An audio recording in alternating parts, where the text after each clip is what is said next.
আমার বন্ধুরা, আশা করি ভালো আছো। Welcome to my channel honours bros educational. বন্ধুরা, আজকে আমাদের আলোচনার বিষয় হলো একটি নভেলের নাম Erewhon. Erewhon or over the range, written by Samuel Butler, একজন ইংলিশ নভেলিস্ট। বন্ধুরা, এই অ্যারোহান এটা হলো একটা পাহাড়ি স্থানের নাম, ইমাজিনারি প্লেস। এখানে আমরা লক্ষ্য করব যে একটি শব্দ নো হোয়ার, এই নো হোয়ার অর্থাৎ কোথাও না, এই নো হোয়ার শব্দটাকে উল্টো করে লিখলে হয় অ্যারোহান। তাহলে বন্ধুরা, শুরু করছি আমাদের আজকের আলোচনার বিষয়, novel Erewhon or over the range, একটা কল্পিত পাহাড়ি স্থান বা কান্ট্রি, ইমাজিনারি প্লেস। লিখেছেন স্যামুয়েল বাটলার। সেটিংটা রাখা হয়েছে actually in a fictional country discovered by the protagonist. অর্থাৎ কিনা এখানে যে ফিকশনাল কান্ট্রিটা, সেটাকে আবিষ্কার করা হয়েছে, খুঁজে পেয়েছে কার দ্বারা? আমাদের যে মেইন ক্যারেক্টার নভেলের প্রোটাগনিস্ট, তার দ্বারা। আর বিশেষত the book is a satire on Victorian society. এই বইটা, এই নভেলটা হলো একটা স্যাটায়ার, একটা বিদ্রুপাত্মক নভেল, একটা তিরস্কারমূলক নভেল। কার উপরে? অন ভিক্টোরিয়ান সোসাইটির উপরে। এই নভেলটি লেখা হয়েছে 1872 পাবলিশ করা হয়েছে। দ্য ফার্স্ট ফিউ চ্যাপ্টার্স, প্রথম দিকের কিছু চ্যাপ্টার অফ দ্য নভেল, এই নভেলের dealing with the discovery of Erewhon, অর্থাৎ অ্যারোহানের যে আবিষ্কার, খুঁজে পাওয়া, তাই বর্ণনা করা হয়েছে। আর এটা বেস্ট করা হয়েছে স্যামুয়েল বাটলার্সের যে ওন এক্সপেরিয়েন্সেস, যখন তিনি নিউজিল্যান্ডে ছিলেন, যখন তার বয়স যথেষ্ট কম। As a young man he worked as a sheep farmer. তার যে নিজস্ব অভিজ্ঞতা এই নভেলের মধ্যে রয়েছে। যাই হোক বন্ধুরা, অ্যাজ এ স্যাটিরিক্যাল ইউটোপিয়া, এই Erewhon has been compared to Gulliver's Travels. অনেক ক্রিটিক্স গালিভার ট্রাভেলসের সাথে তুলনা করেন, অর্থাৎ নভেল 1726 যেটা লেখা হয়েছিল, classic novel by Jonathan Swift, তার সাথে কম্পেয়ার করে থাকেন।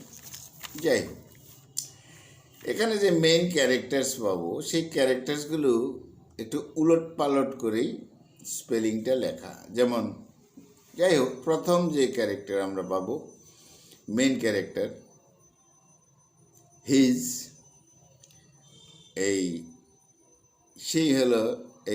হলো ন্যারেটর, আর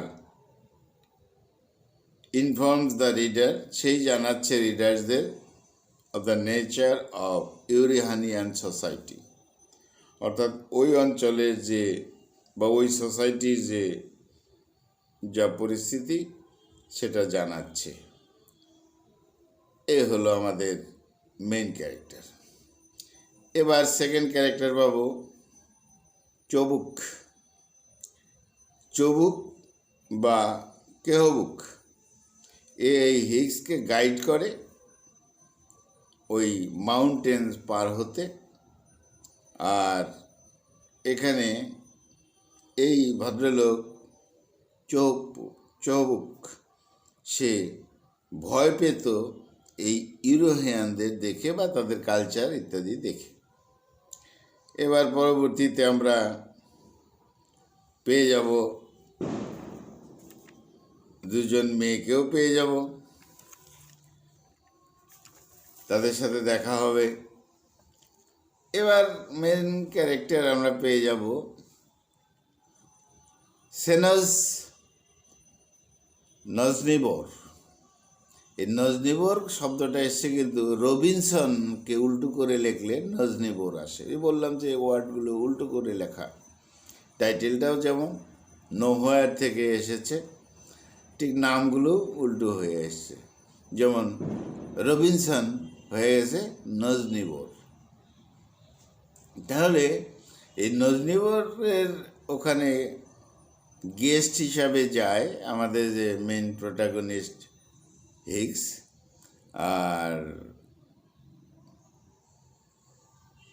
সে আশা করে এই নজনিবর যে সে তার যে বড় মেয়ে আছে জুলোরা, এই জুলোরাকে বিয়ে দেবে এই হিগসের সাথে। তাহলে জুলোরাকে পেয়ে গেলাম, নজনিবরের বড় মেয়ে। আর এই নজনিবরের ছোট একটা মেয়ে আছে, younger daughter. She falls in love with Higgs. Actually দেখা গেল যে বাবা নজনিবর বিয়ে দিতে চায় জুলোরাকে, কিন্তু এই হিগসের সাথে আর তার ছোট মেয়ে অরোহেনা তার সাথে লাভ রিলেশন হয়। এখানে আমরা পেয়ে যাব ওই অঞ্চলের এক গডেস, অর্থাৎ গডেস অফ ইউরোহেনিয়ানস, তাদের এক দেবতার কথা পাবো যার নাম ওয়েটগ্রাম। যাই হোক, এইভাবেই এই ক্যারেক্টারগুলো নিয়ে এই নভেলটা শুরু হবে। তাহলে এই যে জায়গাটা ইরুহন, এটা একটি কাল্পনিক স্থান, ফিকশনাল। এটা স্থান বলতে এটা কান্ট্রি।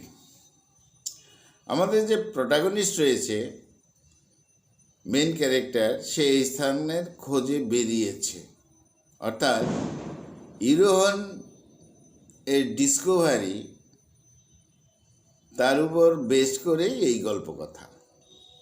এখানে যে হিগস, যে মেন ক্যারেক্টার হিগস, HIGGS, এই ইয়াং ম্যান হিরো, তার একটা ফার্ম হাউস আছে, সে মেষ পালন করে।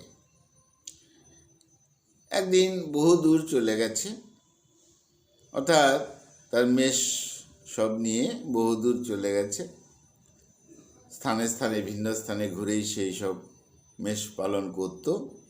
তো একদিন অচেনা এই জায়গায় মাঠে যখন তার শিব বা ভেড়া নিয়ে সময় কাটাচ্ছে, তখন দূরে হঠাৎ পাহাড় দেখা যায়। বেশ ভালো কথা।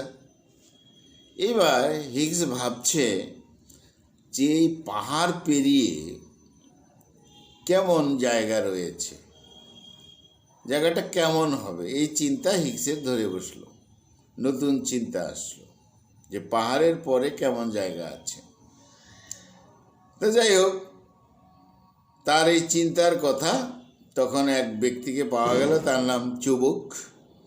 এই চুবুককে বলল হিগস। এবার চুবুক বলছে পাহাড় পেরিয়ে ওখানে যাওয়া যাবে না, নিষেধ রয়েছে। আর এই কথা শুনে আমাদের হিরো হিগস, তার তো কৌতূহল হলো, কেন যাওয়া যাবে না পাহাড় পেরিয়ে, আর এখানে না যাওয়ার কারণটাই কি, কেন মানা কেন ইত্যাদি। হঠাৎ এই কথা বলতে বলতেই যে ওই ভদ্রলোক চুবুক কাঁদতে শুরু করে দিল। হিগসের আরও কৌতূহল বেড়ে গেল, ব্যাপারটা কি, আমি জিজ্ঞেস করেছি পাহাড়ের ওপারে কী আছে, আর এই ভদ্রলোক চুবুক সে কাঁদতে শুরু করে দিল, ব্যাপারটা কি? তার মানে এই চুবুক তো সব জানে। এইবার হিগস বলছে এই জেন্টলম্যানকে, চুবুককে বলছে, তুমি আমাকে পাহাড়ের উপরে নিয়ে যাও, আমি দেখতে চাই ওখানে কি আছে। যাই হোক, বহু কথার পর দুজনে, অর্থাৎ হিগস অ্যান্ড চুবুক, দুজনে রওনা হলো। পাহাড় পেরিয়ে যেতে হবে, কিন্তু সঠিক পথ পাওয়া যাচ্ছে না, মানুষের পদচিহ্ন নেই। এমনই একটা জায়গা। যাই হোক, হঠাৎ এই হিক্স একা একই ঘুরতে বেরিয়েছে। হঠাৎ করে দেখতে পাচ্ছে যে একটা সরু পথের মতন রয়েছে।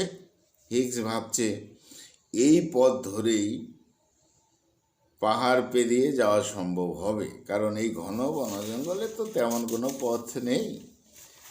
এইভাবেই মনে হয় যেতে হবে, এরকম একটা চিন্তা ভাবনা তার হলো। ভয়ানক দুর্গম পথ। হিক্স তো এগিয়ে চলছে একা একই। এবার অনেক দূর পেরিয়ে যাওয়ার পর একটা নদী, সেই নদীটাও পার হলো। তারপর আবার পাহাড় পেরিয়ে বিশাল মাঠ পাওয়া গেল। এবার বিশাল মাঠে যখন হিক্স একা একই নির্জন জায়গায় অদ্ভুত কিছু বিষয় দেখতে পেল। কি অদ্ভুত মানুষের মূর্তি, স্ট্যাচু চোখে পড়ল। হাওয়া বইছে আর ওই অদ্ভুত একটা আওয়াজ ভেসে আসছে ওই স্ট্যাচুগুলো থেকে। হিক্স তো ক্লান্ত হয়ে গেছে, ঘুমিয়ে পড়ার মতো ঘুমিয়েই পড়েছে, বিশ্রাম তার চাই। যাই হোক, এইভাবে কেটে গেল নির্জন জায়গায়, নির্জন মাঠে। হিক্স দেখতে পায় দুজন মেয়ে গবাদি পশু নিয়ে তার পাশ কাটিয়েই যাচ্ছে। আর হিক্সকে দেখে ওরা ভয় পেল, যেন পালিয়ে যায়। এই অবস্থা, পালিয়েই গেল। যাই হোক, আর কিছুক্ষণ পর কি হলো, কিছু লোক নিয়ে আবার ওই দুই মেয়ে ফিরে এসেছে। এবার হিক্স বুঝতে চেষ্টা করছে সে একজন মানুষ। যে হিক্স ভাবছে দূর স্থান থেকে পাহাড় পেরিয়ে এপারে এসেছে, কিন্তু এখানকার মানুষের অদ্ভুত আচরণ। দেখা গেল ওই যে মেয়ে দুটোর সাথে যে লোকজন এসেছিল, তারা হিক্সকে ধরে নিয়ে গেল, বন্দি করে ফেলল। হিক্সের কাপড়, ঘড়ি ইত্যাদি নিয়ে গেল। অর্থাৎ হিক্সের বুঝতে অসুবিধা হলো না যে এই যে অঞ্চলটা, এটা আলাদা একটা দেশ, আলাদা কান্ট্রি। এখানকার লোকের অদ্ভুত আচরণ, মানুষগুলো অদ্ভুত, এবং ওদের কালচারটা সম্পূর্ণ ভিন্ন, তাদের ল্যাঙ্গুয়েজ, পোশাক ইত্যাদি আলাদা। এবার ওই যে অদ্ভুত লোকের দল, তারা হিক্সকে নিয়ে যেন চিন্তা করছে, বোঝা যাচ্ছে। এবার হিক্সের মেডিকেল এক্সাম করানো হলো, তারপরে ওখানে জেলখানায় রেখে দেওয়া হলো। সিদ্ধান্ত নেওয়া হলো হিক্স জেলখানায় থাকবে, কারণ আগন্তুক। এবার হিক্স জেলখানায় থেকে তাদের ভাষা, রীতিনীতি শিখতে শুরু করে দিল। যথেষ্ট কিউরিসিটি আছে। এই ওরেহন সম্পর্কে সব জানতে প্রয়াস করে হিক্স। এখানে অদ্ভুত কতগুলো বিষয় রয়েছে। যদি কোনো মানুষ রোগাগ্রস্ত হয়, তার রোগ ব্যাধি হয়, তাহলে মনে করা হয় যে এই মানুষগুলো অপরাধী। অর্থাৎ কারো যদি রোগ হয়, তাহলে তাকে অপরাধী মনে করা হয়, ক্রিমিনাল মনে করা হয়, এবং এই রোগীদেরকে তখন জেলখানায় রেখে দেওয়া হয়। এই হলো নিয়ম, অদ্ভুত নিয়ম। আবার অপরদিকে যারা ক্রিমিনাল লোক, তাদের সাথে সহানুভূতি সম্পন্ন আচরণ করা হয়। যাই হোক, হিক্সকে বলা হয় এখানকার রাজা রানীর সামনে তোমাকে যেতে হবে, প্রস্তুত হয়ে নাও। তা হিক্সের ভয়ও হচ্ছে, আবার মজাও হচ্ছে, রাজা রানীর সাথে দেখা হবে। যাই হোক, রাজা রানীর সামনে উপস্থিত হলো হিক্স। নির্দেশ এলো হিক্সকে তো থাকতে হবে ওই যে সেনোস নজনিবর, যে ভদ্রলোক, রবিনসনের উল্টো নাম নজনিবর, তার সাথে থাকতে হবে। এটা রাজা রানীর থেকে নির্দেশ। এবার হিক্সের তো গোল্ডেন হেয়ার, ওখানকার লোকজন এরকম তো সোনালি চুল কখনো দেখেনি, তারা অদ্ভুতভাবেই হিগসকে সবসময় একটা সন্দিগ্ধ দৃষ্টিতেই দেখে। রাজমহলে সবাই চিন্তিত এই হিগসকে নিয়ে। যাই হোক, এই এরিনহতে এই জায়গাতে গোল্ডেন হেয়ার কারণে তো স্বাভাবিকভাবেই সবাই এই নিয়েই কথা চলছে, হিগসকে নিয়ে। এবার হিগস জানতে পারে 200 বছরও তার আগে এক প্রফেট এসেছিল, ভবিষ্যৎবক্তা এসেছিল এই কান্ট্রিতে। সে বলে গিয়েছিল যে মাংস খাওয়া ঠিক হবে না, কারণ জন্তু জানোয়ারদের হত্যা করা ঠিক হবে না। আর সেই থেকেই এই স্থান এরিওহন এর জনবসতিরা নিরামিষাশী অর্থাৎ ভেজিটেরিয়ান। তারপর থেকে জন্তু জানোয়ার মারা হয় না। পরবর্তীতে এক সায়েন্টিস্ট এসে বলেছিল যে এই যে মেশিন রয়েছে, তার মানে মেশিন ওই স্থানে ছিল। এই মেশিনদেরও ভাবনা আছে, ফিলিংস আছে, অনেক কিছু করতে পারে মেশিনরা। তারপর থেকে মেশিন কালচারকে ব্যান্ড করে দেওয়া হয়, না মেশিন কালচার চলবে না। আর এখানকার ধর্ম বিষয়ে ওই যে ভদ্রলোক নজবিয়র, অর্থাৎ রবিনসনের উল্টো নাম, তার মেয়ে শিখিয়ে থাকে। এখানকার কালচার, ধর্মীয় বিষয় সবই আলাদা। এবার হিগসের বিয়ে হবে, অর্থাৎ নজনিবর তার বড় মেয়ের সাথে বিয়ে দেবে, জুলোরার সাথে বিয়ে দেবে হিগসের, এরকম চিন্তা করেছে। কিন্তু হিগসের পছন্দ ছোট মেয়ে, এরও হয় না। এবং এই দুজনের সাথে প্রেমও বটে। হিগস আর এরোহেনার সাথে সম্পর্ক হয়ে গেল, প্রেম বিনিময়, লাভ অ্যাফেয়ার হয়ে গেল।